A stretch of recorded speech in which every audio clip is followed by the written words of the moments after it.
Na prática empresarial, nem toda decisão ruim é crime, mas também não é verdade que o erro de gestão resolve tudo. O problema é que essa linha divisória raramente é clara no momento em que a decisão é tomada. E é justamente essa falta de clareza que transforma um problema administrativo em um problema penal. Por isso, esse vídeo não é para trazer respostas simples e rápidas.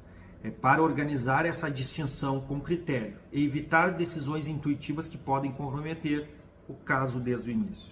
Ao final, você vai entender como diferenciar uma falha de gestão de uma conduta com relevância penal. E principalmente, em que momento essa leitura precisa ser feita.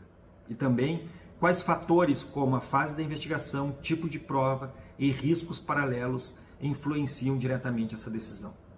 Esse tema aparece com frequência no direito penal econômico porque as decisões empresariais envolvem risco. E o risco por si só não é crime. O problema começa quando a análise parte de premissas simplificadas. Isso aqui é só uma multa, é só prestar esclarecimentos ou é só uma questão administrativa.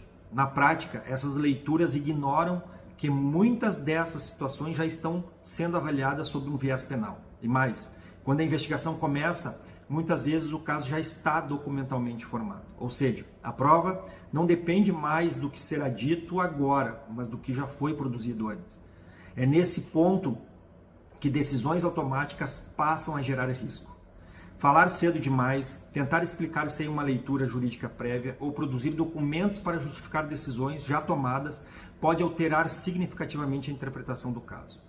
E o impacto não é apenas penal, ele pode ser processual, como medidas cautelares. Pode ser patrimonial, como bloqueios, e pode ser reputacional, muitas vezes, antes mesmo de qualquer sentença condenatória. Diante disso, o primeiro passo é entender a base jurídica dessa distinção. No direito penal, nem todo erro é punível. Existe uma diferença essencial entre o risco permitido e o risco juridicamente proibido. A atividade empresarial opera dentro de riscos. Isso é natural. O problema surge quando esse limite é ultrapassado. E, em geral, isso acontece por 3 caminhos. Intenção de violar a regra, imprudência ou negligência relevante ou assunção consciente de um risco que não deveria ser assumido. Perceba que a análise não está no resultado isolado. Ela está na forma como a decisão foi construída. Por isso, a pergunta central não é se houve prejuízo, é como essa decisão foi tomada, com qual informação e com qual grau de cuidado. A partir daqui, o risco deixa de estar apenas no fato e passa a estar também na forma como ele é conduzido. É comum, nesse momento, surgirem tentativas de justificar decisões sem uma leitura jurídica adequada, ou a produção tardia de documentos para explicar o que aconteceu, ou ainda alinhamentos informais entre sócio e gestores. Essas condutas, embora pareçam naturais no ambiente empresarial, podem alterar a forma como o caso será interpretado. Isto porque, em matéria penal, a diferença entre uma irregularidade e uma conduta criminosa pode estar na intenção, ou no nível de imprudência ou negligência adotado. E isso nos leva a um ponto importante. Em ambiente empresarial, essa análise nunca é simples. Existem múltiplas camadas envolvidas: estrutura societária, divisão de funções, pareceres técnicos e documentos internos. Nem sempre quem decide é quem domina o aspecto técnico da decisão, por exemplo.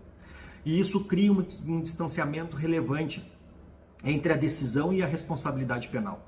Na prática, a responsabilidade penal vai depender da posição de cada agente dentro da estrutura empresarial.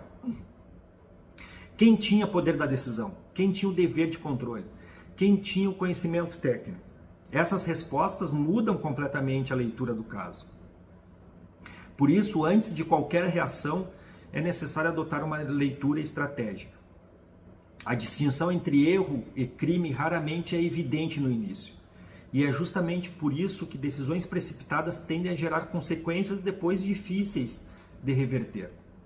Uma abordagem prudente exige pensar diversos cenários. Se for um erro, como demonstrar diligência e boa-fé? Se houver risco penal, como conter danos e preservar ainda aquilo que pode ser protegido? Isso envolve decidir quando falar, o que documentar e, em muitos casos, o que não produzir naquele momento. E aqui surge um erro comum, que parece pequeno, mas tem grande impacto. A tentativa de corrigir a situação com documentos produzidos depois. Isso costuma ser feito com a intenção de esclarecer, mas na prática pode criar versões que entram em conflito com registros anteriores, reforçar a percepção de consciência do risco e introduzir elementos que não existam originalmente no caso.